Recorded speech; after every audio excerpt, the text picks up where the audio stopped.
Doe mil desculpas a demora, acabei me atrasando aí na descida do consultório. Já vou antecipadamente pedindo desculpa novamente por conta da ausência do Dr. Roberto Abramoff. Ele teve uma intercorrência familiar, não vai poder participar. E me parece que o Dr. Bianco também não vai conseguir. E aí ficaremos o trio de ataque aqui. Eu, o Dr. Felipe, que vai entrar à distância, e o Dr. Saul. Vamos lá, Dr. Saul. Dr. Opa, Saul vamos lá. Almeida é neurocirurgião da casa, grande amigo aí que a neuro-oncologia me proporcionou ter aí desde essa minha chegada no 9 de julho. E o Dr. Felipe de Almeida, grande patologista da casa também, não são irmãos, não são primos, até onde eu sei. Saul Almeida e Felipe Almeida. E essa é a ideia da gente se reunir aqui para falar um pouco sobre os tumores cerebrais. E são neoplasias bastante impactantes, eu diria, para a vida do paciente, para a dinâmica dos hospitais, para as famílias, né? E eu vou começar então, doutor Saul. Se quiser ficar aí, pode ficar, se Opa, quiser. tranquilo. Se quiser ficar aí para ver melhor. Eu vou começar aqui, queria já agradecer a presença de vocês. Na verdade, é mais uma, uma não é exatamente uma aula, é mais um bate-papo. Queria explorar um pouco toda a expertise do Dr. Felipe e do Dr. Saul, que são dois especialistas na área de neurocirurgia, na área de patologia. E eu sou oncologista, então sintam-se à vontade. Estou vendo que tem uma equipe bastante multi aqui. Perguntem, façam seus questionamentos sobre essa neoplasia ainda difícil de tratar, em sua boa parte, mas muitos desses tumores são tratáveis, curáveis, temos pacientes muito bem a longo prazo, infelizmente outros não. Trouxe para vocês uma estatística do Instituto Nacional do Câncer, que é o ponto de partida de boa parte das aulas em oncologia, que é trazer a estatística, a dimensão do problema. Então, os tumores cerebrais, eles são neoplasias que nem figuram entre as 10 neoplasias mais comuns na mulher e nem no homem.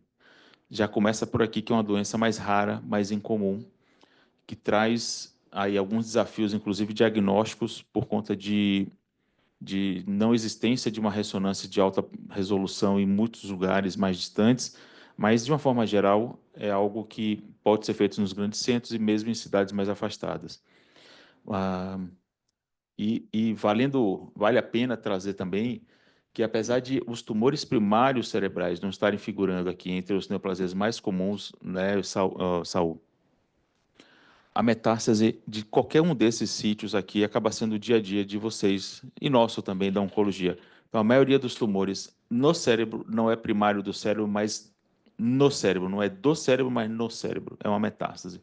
É a maioria dessas neoplasias. Quer comentar um pouquinho, Saul? Então vai ser assim, vai ser mais um bate-papo, vocês interrompem a hora que vocês quiserem, mas eu vou provocando e jogando para o Felipe, jogando para o Saul, para mim mesmo, e assim a Perfeito. gente vai. Eu acho que com o acesso à saúde, né, com a melhora do acesso a equipamentos de ressonância, tomografia, a gente acaba diagnosticando mais a doença, né? E principalmente a metástase cerebral, que é uma consequência do câncer primário em outros sítios, ela é, como você comentou, o tumor cerebral mais comum, né? Mas apesar dessa preocupação de ser uma doença grave, né? Não deixa de ser uma doença grave, mas existe hoje opções de tratamento muito melhores do que a gente tinha no passado, que eu entendo como era quase que como você condenar o paciente quando ele tinha uma metástase, seja cerebral ou até metástase em outros sítios, né? Mas hoje em dia a gente tem evoluído por um tratamento cada vez mais eficiente, direcionado, com chance de remissão total da doença, né? Então, eu acho que esse diagnóstico precoce, e o tratamento efetivo são as nossas principais ferramentas aí para tentar mudar o prognóstico desses pacientes e o curso dessa doença, né? Perfeito. E o tipo de metástase influencia alguma coisa no seu planejamento, na sua cirurgia? Mais a localização, o tamanho, né? Número. Mas eu acho que essa relação, né, entre a oncologia, a neurocirurgia, a patologia, a radiologia, né, a radiocirurgia, né, toda a equipe decidindo em conjunto com o paciente pela melhor decisão, acaba influenciando, né? Então, existem, por exemplo, metástases que respondem bem ao tratamento com radioterapia, existem metástases que, dependendo da localização, a cirurgia é uma boa opção, né? Uma lesão que está ali Sim. acessível, que vai trazer pouca morbidade, pouco risco para o paciente para com a abordagem cirúrgica, né?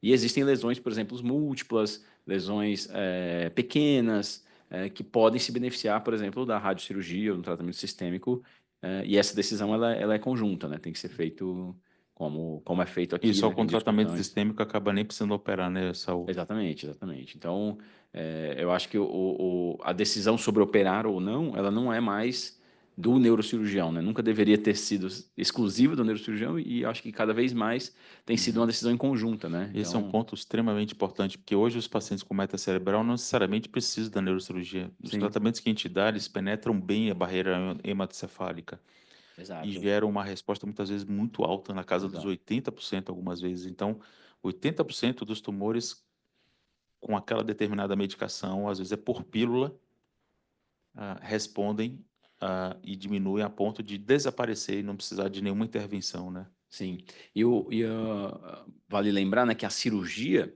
ela é um tratamento para lesão visível, mas na ressonância tem células tumorais que estão Uhum. em outros lugares que não estão visíveis e que a cirurgia não traz nenhum benefício, né? Então, Sim, a gente tem que entender que o tratamento final da doença é o tratamento sistêmico, né? Então não adianta perfeito. você ficar retirando as metástases, sendo que isso não vai trazer nenhum benefício real para o paciente a Perfeito. longo Essa é uma prazo. discussão que a gente tem todos os dias na saúde, dentro desse universo da neurologia, o manejo das metas cerebrais.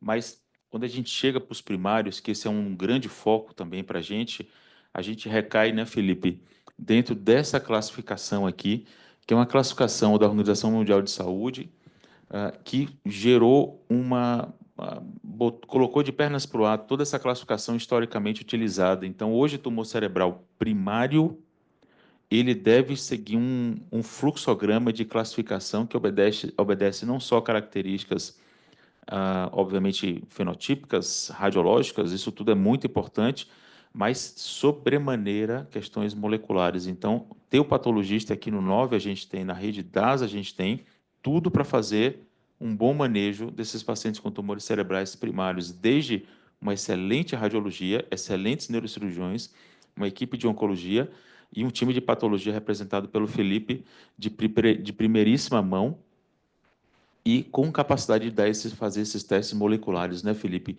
Então, em algumas palavras, como é que você hoje reúne a importância da patologia para a classificação dos tumores cerebrais primários? Bom, boa tarde a todos. Como já foi apresentado, sou Felipe, sou patologista, trabalho aqui no grupo DASA com foco em neuropatologia. E hoje em dia a gente avançou muito no conhecimento molecular dos tumores cerebrais. A gente tem certamente aí mais de 100 tipos de tumor cerebral e muitos deles têm um significado prognóstico muito distinto. Uns são mais agressivos, outros são menos agressivos. Um você pode operar e acompanhar o paciente. Tem tumores que você nem opera, você só acompanha o paciente. Tem tumores que você opera, faz radioterapia. Tem tumores que você opera, faz radioterapia junto com quimioterapia. Então, definir o tipo, não só o tipo histológico, né? Definir o tipo de tumor, que não envolve só histologia, envolve testagem molecular, é muito importante. A neuro-oncologia demorou muito a entrar nesse nível de entendimento dos tumores. Então, a gente muitas vezes tratou tumores diferentes da mesma forma, e talvez por isso também que a gente nunca teve grandes avanços de tratamento específico e de melhora de sobrevida. Então, agora, a partir do momento que a gente consegue subclassificar melhor esses tumores, desenhar melhor estudos clínicos para tumores específicos, que vão ter vulnerabilidades moleculares mais individualizadas, eu acho que agora a gente está num rumo onde cada ano a gente vai ver novidades aí na neuro-oncologia. Mas se você me permite, Marcos, eu queria voltar um pouquinho para o Dr. Saul, né? E já que a gente está falando dos tumores cerebrais primários, até conversar com o nosso público que está aí, eu não estou vendo, mas imagino que seja um público multidisciplinar, e mesmo para quem faz oncologia ou medicina e não está muito envolvido com a neuro-oncologia, fica um pouco distante. Então, o paciente que tem um tumor cerebral, como que ele pode se apresentar? Como que ele chega no hospital, na clínica, na emergência? Quais que são os sintomas aí que podem acontecer? Perfeito, excelente pergunta. A gente tem uma apresentação muito variável, né? O cérebro, ele é um órgão pequeno, que pesa aí cerca de 1 quilo e algumas gramas, né? Menos de 2 quilos, e que tem total controle sobre todo o nosso corpo. E dependendo da localização onde esse tumor vai surgir, o paciente vai ter um sintoma diferente, né? Esse sintoma pode ser desde uma cefaleia, né? Pode ser crises convulsivas, o paciente pode ter perda de força, né, como se fossem sintomas de AVC, mas com um diferencial que os tumores cerebrais eles costumam ter um curso mais prolongado, né? Ele não tem essa característica de ser súbito como nos AVCs, né? Que é bem marcado o evento, o acontecimento. Então, geralmente são alterações que o paciente vem apresentando de forma progressiva dentro de um curto período de tempo aí, e que geralmente é percebido muito mais pelos familiares do que pelo próprio paciente, né? Quando a gente tem alterações comportamentais, quando tem alterações relacionadas ao humor, né? A própria sintomas depressivos, né? Podem surgir relacionados aos tumores cerebrais. Então, a característica clínica típica, né, de um tumor cerebral, ela é muito variável, vai depender basicamente da localização. E aí o paciente ele pode tanto se apresentar no consultório, né, numa avaliação eletiva, ou numa situação já de gravidade, de urgência, quando ele se apresenta no pronto-socorro, que não é incomum também a gente fazer o diagnóstico nessa situação, né? E eu acho que o mais importante de tudo é a gente estar preparado para acolher esse paciente, dar o diagnóstico precoce e, principalmente, instituir um tratamento efetivo o quanto antes, né? Eu acho que isso é o que vai fazer diferença aí na sobrevida dele, na forma como ele vai encarar a doença e como que ele vai se recuperar. Eu acho que esse é um ponto muito importante, né? A gente entender que o cérebro, ele tem regiões muito próximas, mas que têm funções muito distintas, né? Então, a sintomatologia vai depender muito. Se está na área motora, o paciente vai ter uma fraqueza, perda de movimento.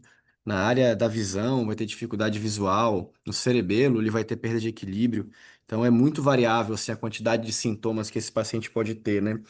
Mas uma vez que ele descobre, então, né, foi investigar com o neurologista ou na emergência e achou uma lesão cerebral, né, por um exame de imagem que principalmente é a ressonância. Qual que é o próximo passo para esse doente, né, uma vez que o aspecto radiológico é mesmo de um tumor cerebral primário? Perfeito. Em geral, se o paciente está numa situação de emergência, né, chegou em coma, com risco iminente de vida, né, a gente acaba tratando de forma primária para tirar esse paciente dessa situação de emergência, né? Então, a cirurgia acaba sendo realizada de forma mais precoce. Mas sempre que possível, e você, como patologista, pode comentar também sobre isso, né? Sempre que possível, a gente tenta fazer uma investigação sistêmica, né? Porque a confirmação diagnóstica, apesar da imagem ser cada vez mais precisa, a gente ter cada vez mais ferramentas de imagem, né, em radiologia que permitem dar um diagnóstico mais acertado, a confirmação diagnóstica, às vezes, ela acaba ficando para a lâmina, né, para o patologista e dar o resultado final. Então, eu sou favorável a sempre fazer uma investigação sistêmica, mesmo que isso, por exemplo, atrase, vamos supor, o tratamento do paciente em um dia que seja, para que a gente entenda melhor o panorama do paciente, como que ele está, como que está a situação sistêmica, para que a gente decida sobre cirurgia ou não, né? Por exemplo, é uma coisa que precisa ser avaliada. Não sei se você quiser comentar também, Marco, sobre essa abordagem sistêmica do paciente com uma lesão cerebral, né? Já que a gente não tem diagnóstico prévio, o paciente que chega com sintoma no pronto-socorro ou no consultório, né? Como que seria essa abordagem inicial aí? Eu concordo plenamente, eu faria exatamente isso. Na prática, a gente salva algumas lesões muito típicas do glioblastoma, uma lesão muito característica, né? Mas às vezes é uma lesão pequena, tem realce, é um paciente tabagista, é uma mulher que já vem acompanhando com uma lesão na mama há algum tempo e negligenciou os últimos 2 exames e aparece com uma lesão no cérebro e abriu o quadro convulsionando. Então, já tinha um BIRADS ali limítrofe, então tem que ter uma avaliação sistêmica. Geralmente, os convênios têm liberado o PET scan e aí PET scan com ressonância. Essa é a duplinha. Eventualmente, dá para fazer tomografia de tórax, abdômen e pelve e uma cintilografia óssea para essa boa investigação sistêmica, caso o PET não seja possível. Entendi, perfeito. Então, tendo esse diagnóstico, né, sendo uma lesão primária do cérebro, a gente vai avaliar tamanho, localização, sintomatologia associada para indicar o tratamento, né? Então, sendo uma lesão primária do cérebro, a gente acaba optando pelo tratamento cirúrgico para confirmação diagnóstica. A gente está vendo aí na tela agora uma grande quantidade de diagnósticos diferentes que um tumor cerebral pode trazer, né? Então, esses diagnósticos vão mudar o prognóstico do paciente, então o comportamento do tumor vai ser diferente e as possibilidades de tratamento também futuras, né? Então, a partir do momento que a gente divide o paciente em grupos homogêneos, né? Tentando juntar características desses tumores nesses determinados grupos, vai permitir que a gente entenda melhor o comportamento da doença e que a gente entenda também as possibilidades de tratamento, né? Então, como o Felipe comentou, no passado a gente tinha poucos nomes para doenças e a gente acabava chamando doenças diferentes pelo mesmo nome, né? E hoje a gente consegue separar com nome, sobrenome, com várias classificações que permitem a gente entender um pouco melhor a doença. Eu acho que tem um papel muito importante essa classificação para guiar tanto o prognóstico quanto o tratamento dos pacientes. E interessante também, né, que eu acho assim que o cérebro é um órgão muito nobre, né? É difícil, diferente de você ter um tumor na coxa, que você tem a possibilidade de retirar bastante do tumor e tudo, e preserva ainda a função do órgão. Dependendo da localização desse tumor, o máximo que você vai conseguir é fazer uma biópsia, né? Até uma biópsia guiada. Então, para o patologista é sempre um desafio, porque os materiais nunca são muito grandes, porque ninguém quer que o paciente saia de uma cirurgia com mais sintomas do que ele entrou. Então, a gente tem que preservar a função desse paciente, a gente vai receber esse material e vai fazer o diagnóstico, né? Aproveitando essa imagem aqui, tem muitos tipos tumorais, né? A maioria deles é bem raro, mas os principais que a gente tem nos adultos o principal tumor glial primário se chama glioblastoma, que infelizmente é um tumor muito agressivo, né? E os outros tumores que a gente tem que são menos agressivos são tumores que têm uma mutação específica num gene chamado IDH, que são chamados astrocitoma e oligodendroglioma IDH mutante. Então, esses são os tumores mais comuns que a gente vai encontrar no adulto, né? E aí a gente vai fazer esse diagnóstico depois da cirurgia ou depois da biópsia, junto com a patologia, uma técnica chamada imunistoquímica e muitas vezes técnicas moleculares.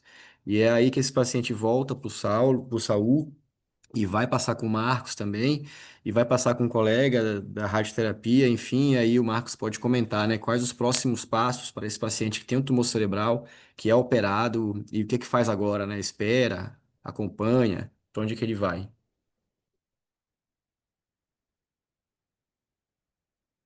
Espera aí que travou aqui. Eu acho que agora vai. E isso que o Felipe falou é bem importante, né? Porque essa subclassificação e também complementando o que o Saul falou, ele pode impactar na sobrevida. Então, essa apropriada classificação e essas pesquisas todas que foram mostradas no último slide impactam também em sobrevida. Então, é possível fazer uma clara diferenciação das sobrevidas desses pacientes de acordo com o subtipo e a classificação que deu. Daí a importância. E isso, consequentemente, impacta em tratamento. Ficou desconfigurado isso aqui. A gente vai chegar aí. Quando a gente pega um paciente, isso que o Felipe estava comentando, do que fazer depois. O Felipe classificou, existe um amplo espectro de tumores cerebrais, e essa conduta pode ser desde não fazer mais nada, a fazer uma radioterapia, a fazer rádio junto com químio, ou a fazer rádio com químio, porque não é possível a cirurgia. Então, todos esses manejos são definidos em tumor boards, em conjunto com os colegas. E eu vou só me permitir voltar aqui, só para vocês terem uma ideia. Tumores como o glioblastoma, eles estão num espectro super avançado de agressividade. Então, a gente tem que ser o mais agressivo possível no tratamento, obviamente respeitando a individualidade do paciente, o estado clínico, a vontade, a família, questões sociais, ver se o paciente tem condição. Então, em geral, esses glioblastomas, esses tumores com grau 4, a gente trata com cirurgia, seguido de rádio, mais uma medicação chamada temozolomida, e depois uma manutenção com temozolomida. Essa é uma medicação oral, bastante bem tolerada pelos pacientes. Em geral, lesões de mais baixo grau, muitas vezes a gente só opera, né, Saul? Ah, opera e, em alguns casos, se faz radioterapia, em alguns casos, se faz temozolomida. Quer comentar um pouquinho sobre esses tumores, a cirurgia para cada um Sim. desses tumores? Eu acho que a visão moderna, né, do tratamento cirúrgico dos tumores cerebrais, ele tem caminhado para focar no paciente. A gente no passado tinha o foco na imagem, né, na ressonância, na lesão, e o objetivo do cirurgião era basicamente tirar o máximo possível da lesão, tirar o tumor, deixar a ressonância limpa, sem tumor, da forma mais eficaz possível.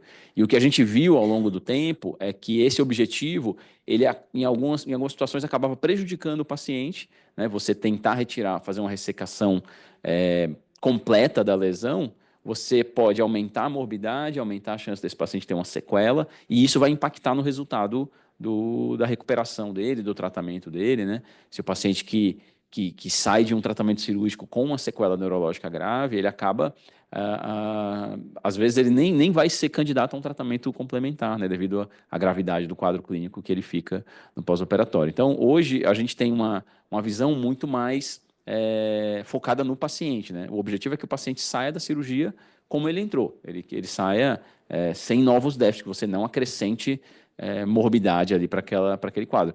Principalmente por ter outras opções de tratamento que não só a cirurgia, né? Então, você tem que entender que já que existem outras opções de tratamento, não adianta eu querer forçar, né, ou estender o meu tratamento para além de uma zona segura e trazer consequências para o paciente. Então, o foco hoje do tratamento cirúrgico nesses tumores cerebrais é sempre a recuperação do paciente. É esse equilíbrio entre a máxima ressecação, mantendo a funcionalidade. A gente chama isso de máxima ressecação segura, né? Então, é tentar retirar o máximo possível de tumor, mas se for preciso sacrificar, se for preciso escolher, né, entre tirar mais tumor ou aumentar o risco de um déficit, por exemplo, a gente sempre opta E aí, numa por. situação como essa, né, Saul, a gente acaba nem indo para cirurgia. Sim, Faz só rádio com temodal, por exemplo. sim, Muitas vezes a exatamente. gente faz isso.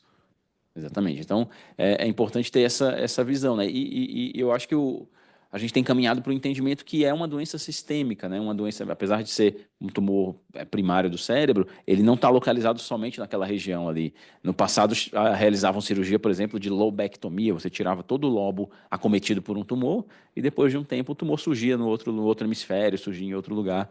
Então, é uma doença que acomete todo o cérebro, né? Então, não adianta a gente ter esse foco de ressecação sem se preocupar com a recuperação do paciente. Então, acho que hoje o entendimento é esse mais pensando na questão funcional mesmo, né? E lembrando das opções de tratamento. Quer comentar alguma coisa, Felipe? Acho que os comentários se complementam, né? Muitas vezes, na maioria das vezes, né, o neurocirurgião, ele precisa de uma orientação durante a cirurgia a respeito do tumor que ele está lidando. E às vezes é difícil se localizar no cérebro, né? E aí existe um procedimento da patologia que é chamado o exame de congelação, onde a gente fica dentro do centro cirúrgico, recebe um pedacinho desse tumor, a gente faz uma lâmina na hora e a gente dá um direcionamento para o cirurgião se aquilo é uma metástase, se aquilo é um meningioma, se aquilo é um tumor cerebral de alto grau, de baixo grau, e isso também ajuda a direcionar na hora, né? Que aí o cirurgião vai pensar, bom, isso aqui é um tumor de baixo grau, eu preciso tirar o máximo que eu puder, ou então se é um tumor de muito alto grau, numa área muito nobre, ele fala, não adianta eu eu deixar sequela nesse paciente, porque é um tumor de alto grau. Então, essa orientação funciona no intraoperatório, nessa interface entre patologia e neurocirurgia também. E aí, né, depois a gente recebe esse tumor, faz o diagnóstico definitivo e aí passa para você, né, Marcos? O interessante, né, que pensando no glioblastoma, que é o tumor mais comum, né? Existe um protocolo que é até mais ou menos antigo, né, Marcos, de 2005, chamado protocolo STUP, né, que você comentou brevemente aí, e que envolve uma quimioterapia que às vezes as pessoas têm dúvida, né? Mas que quimioterapia é que tem que fazer para tumor cerebral, né? É na veia, é da vermelhinha, é da amarelinha, cai cabelo, dá diarreia, perde peso, tem que ficar internado. Comenta um pouquinho aí sobre como é que é esse tratamento, né? E como são esses ciclos aí desse protocolo. Legal. Em geral, tumor cerebral é tratado com quimioterapia oral, tá? Esse primeiro tratamento, exceto esse tipo aqui, que é o oligodendroglioma.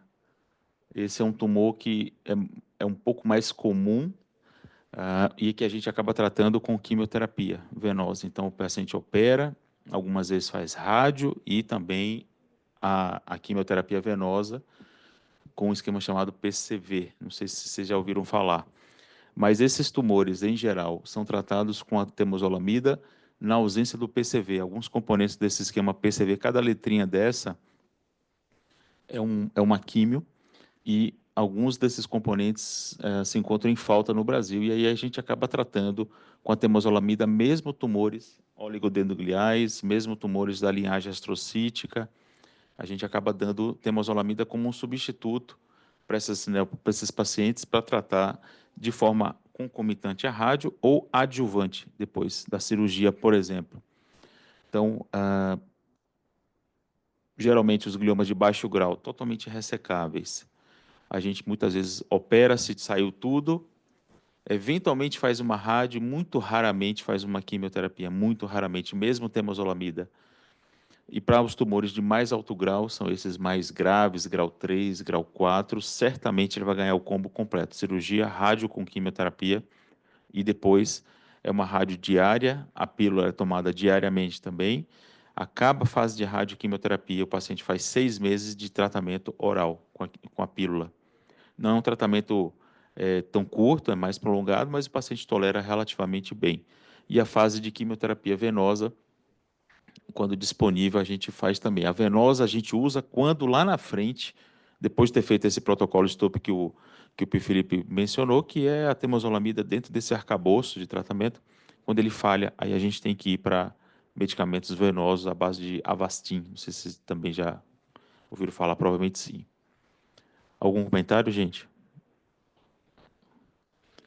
Bom, os tumores primários, eles são basicamente isso, envolve essa classificação, o manejo tem todas as nuances que a gente comentou, as metástases, e acabam que comentamos no início um pouquinho, mas só para exemplificar para vocês, os que mais dão metástase cerebral são mama, pulmão, melanoma, né? Melanoma dá bastante, infelizmente, pulmão, né? A mama, a bexiga é raro, gastrointestinal não é tão comum, mas acontece. Cabeça e pescoço, muito raro. E acabou saindo aqui. Você volta para mim? O Gustavo, né, que está ali? E o manejo é isso tudo que a gente comentou, necessariamente tem que ter uma discussão multidisciplinar. Muitas vezes a gente faz uma medicação sistêmica, uma químio, ou uma imunoterapia, ou uma droga-alvo, e tem atuação nessas metas cerebrais sem necessariamente precisar de rádio ou cirurgia. Mas em algumas situações a gente precisa lançar mão dessas técnicas, né? Seja cirúrgica, radioterápica ou qualquer uma dessas formas de tratamento sistêmico, porque, como vocês sabem, as neoplasias, os tumores sólidos estão aumentando e, consequentemente, a quantidade de pacientes que já abre o quadro com meta cerebral ou que já a apresentam no diagnóstico. Então, aproximadamente 30% dos pacientes já têm meta cerebral ao diagnóstico. Imagina o grande problema de saúde pública e problema na prática clínica que isso representa, né? os mecanismos são diversos de progressão para sistema nervoso central. Existe um certo tropismo. Você quer comentar um pouquinho, Felipe, alguns tipos de tumores com um certo tropismo, algumas características de algumas lesões, por exemplo, pulmão com mutação de GFR e por aí vai. Alguns tumores têm uma certa predisposição. Por alguma razão, você consegue discorrer um pouquinho sobre esse aspecto molecular de patologia, Felipe? Em relação às metástases, você falou bem dos tipos, né? O que a gente mais vê no dia a dia é câncer de mama e câncer de pulmão e melanoma. Em relação ao câncer de pulmão, especialmente os cânceres de pulmão de pacientes não fumantes ou pouco fumantes, né? Que geralmente tem alteração em genes específicos, como você bem falou, EGFR, e aqueles que têm fusão de um gene chamado ALK, eles têm bastante metástase cerebral. Mas a despeito disso, com as novas terapias, esses pacientes eles têm conseguido sobrevidas sem doença que são muito maiores do que tinham no passado. E alguns outros tumores também que têm um tropismo, né, que são tumores mais raros, como por exemplo o carcinoma renal, que é o carcinoma de células claras. Ele pode ter também metástases cerebrais. Câncer de mama, frequentemente os tumores mais agressivos podem dar metástases cerebelares. E eventualmente, se a paciente tem um meningioma, que é um tumor cerebral de crescimento lento, mas que é totalmente enriquecido por receptores de progesterona, eventualmente a gente tem metástases de câncer de mama dentro desse outro meningioma.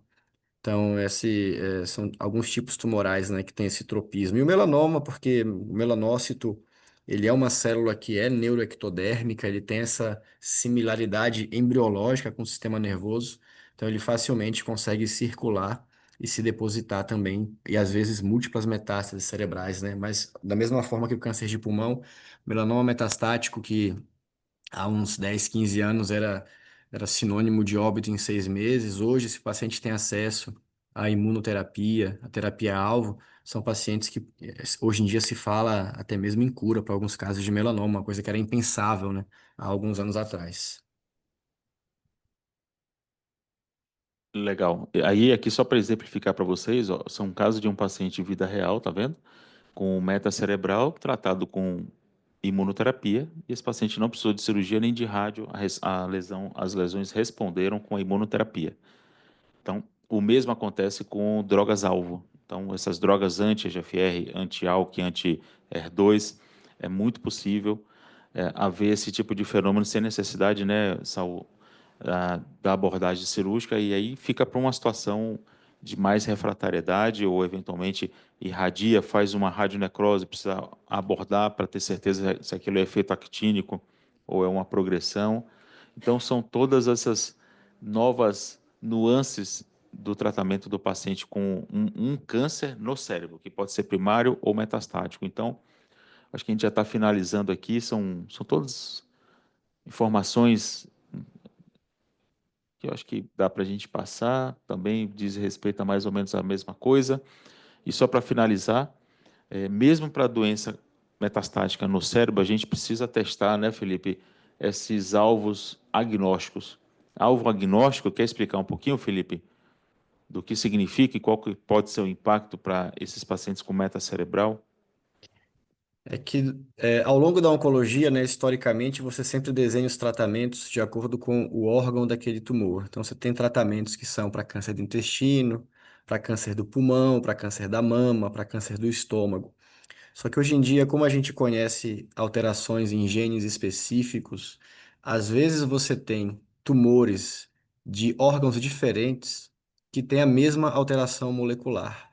Por exemplo, existe um gene chamado BRAF, que tem uma mutação chamada V600Z, que é uma das mais comuns em vários tipos de câncer e que pode estar presente, por exemplo, no melanoma, pode estar presente no tumor cerebral, pode estar presente em doença hematológica, câncer coloretal, e você consegue tratar todos esses tumores, independente de onde veio, baseado nessa alteração molecular, com terapias-alvo que geralmente são comprimidos. Por isso que a gente chama que são terapias tecido-agnósticas. Não depende do órgão de onde veio o tumor. Depende muito mais da alteração molecular daquele tumor. Então, existem tumores que são propensos a responder à imunoterapia, por exemplo, são tumores que têm muitas mutações, independente de onde venha, tumores que têm fusão de genes específicos, como o genes NTRK. Então, essas terapias já existem, muitas delas estão aprovadas no Brasil, por isso que não só no contexto de tumor cerebral, mas também no contexto de tumores avançados e metastáticos, você fazer uma avaliação molecular do tumor e entender quais são os genes alterados, em algumas situações, claro que não em todas, mas em algumas situações, isso abre para o paciente uma possibilidade de um novo tratamento. Que se ele não fizer uma testagem molecular, ele não vai ter, não vai nem saber que aquele tumor pode responder. É isso aí. Resumiu brilhantemente esse ponto. Bom, acho que por hora é isso, pessoal. Vocês querem fazer alguma pergunta para o doutor Saúl, doutor Felipe? Aproveitar para mim, aproveitar a presença deles. Temos uma pergunta ali.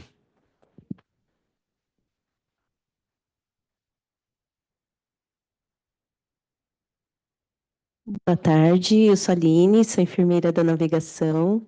Obrigada, né, por esse bate-papo. E eu tenho uma dúvida referente à touca de crioterapia, né? A gente tem um cenário aí de tumor metastático, que é o câncer de mama, e muitas mulheres, elas querem fazer a touca de crioterapia e eu gostaria de saber se tem uma vantagem, uma desvantagem em relação à possível meta, né? E o doutor falou a palavra do tropismo, né? Então, como que a gente pode dar essa segurança para o paciente quando eles pedem a indicação da touca e trazer essa segurança mesmo? É isso. Obrigada. Eu acho que para o tratamento, né, como uma opção de tratamento para as doenças cerebrais, as terapias cutâneas elas acabam não tendo muita eficácia, né? A gente tem um espaço grande ali entre a pele e o cérebro, né? Que a mudança de temperatura na pele acaba influenciando muito pouco no encéfalo, né?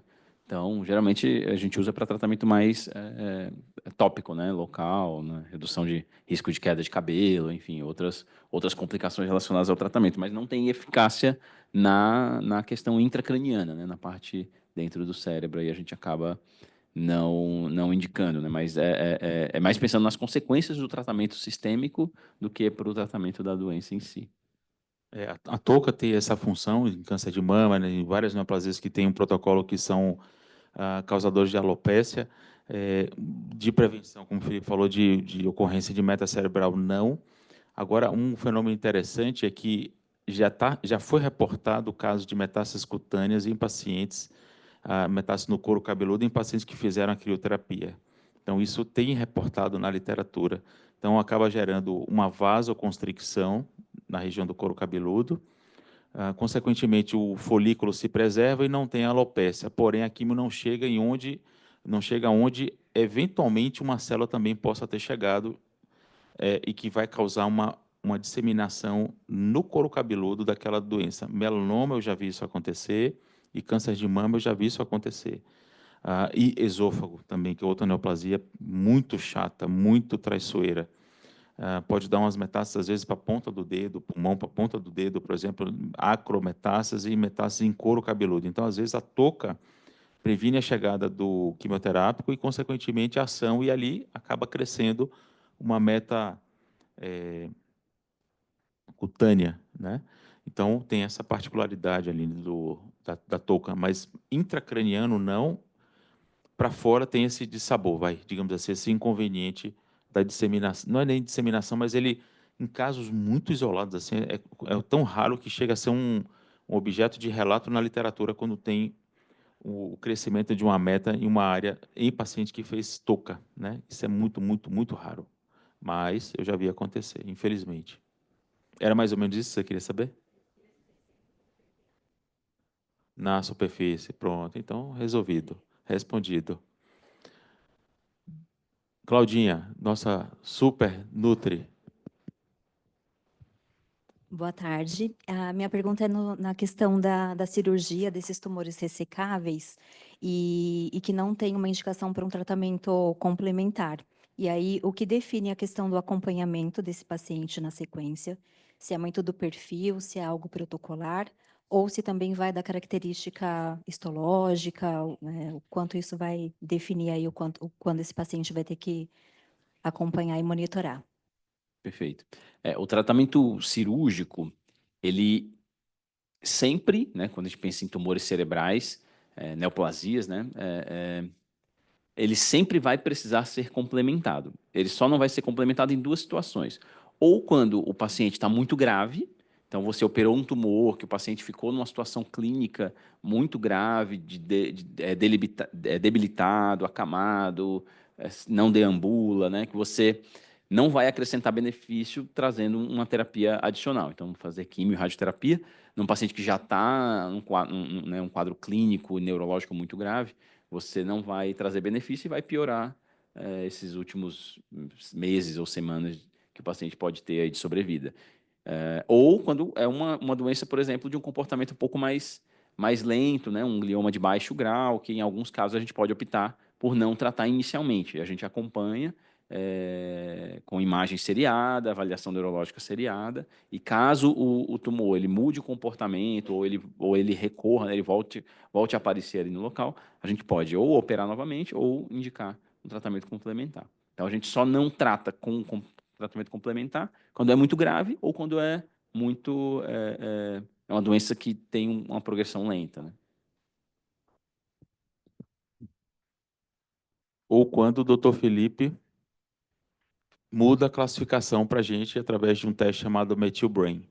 Essa é uma nova tecnologia que está chegando, então analisa-se a metilação do tumor e pode gerar um downgrade, ou seja, o que é um alto grau pode virar um mais baixo grau, o que é um mais baixo grau pode virar um mais alto grau.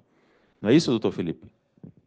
É isso mesmo, né? Essa é uma técnica que foi publicada em 2018. A gente trouxe de forma pioneira para o Brasil, começamos a fazer em 2022. É um teste molecular, porque às vezes, né, o tumor cerebral ele é muito heterogêneo e nem sempre ele é ressecado por inteiro. Então, às vezes, o aspecto na lâmina, o aspecto ao microscópio, ele não reflete exatamente a natureza daquele tumor, mas os aspectos moleculares, eles são constantes.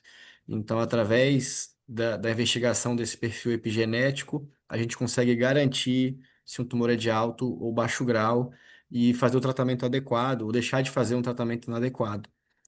A gente tem feito isso, hoje em dia tem mais de 500 casos feitos desde 2022 e tem mudado, né, bastante, né, especialmente nos tumores pediátricos e de adultos jovens, que são onde a gente encontra a maior variabilidade de tipos tumorais, mas a gente está caminhando firme aí com essa nova técnica. Muito bem. Mais alguém com alguma pergunta? Senão a gente pode então encerrar. Agradeço ao doutor Felipe da Almeida, patologista do grupo ex-grupo DAS, agora Rede Américas, doutor Saul Almeida, também colega nosso daqui do hospital e da rede, neurocirurgião. Agradeço a todos e vamos confraternizar ali fora com uma comidinha. Obrigado. Obrigado.